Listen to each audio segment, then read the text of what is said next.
Député, la parole est à monsieur Éric Alauzet. Merci, Madame la Présidente.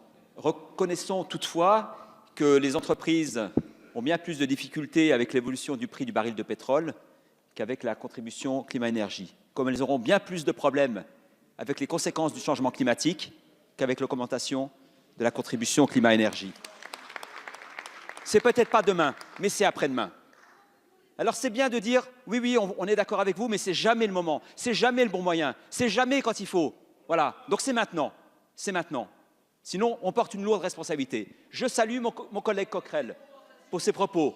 Je le critique, enfin pas lui, son mouvement assez souvent pour saluer le courage qu'il a eu de tenir ses propos à l'instant. Demain, personne n'échappera à la contribution climat-énergie. Pas plus les aéronefs, la flotte, les bateaux.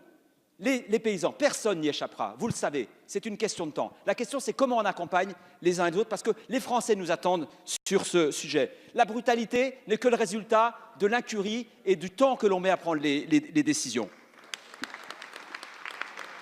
Et la punition, elle sera bien plus sévère que celle que vous décrivez aujourd'hui. Alors la question qui se pose, c'est comment on utilise les recettes de la contribution climat-énergie ? Il n'y a pas d'affectation, on est bien d'accord, Charles de Courson, ce n'est pas la question. Mais si on a des recettes dans la caisse, comment on l'utilise? Il y a trois façons de l'utiliser. Pour l'économie, pour le social et pour l'environnement. Les trois peuvent bénéficier aux entreprises.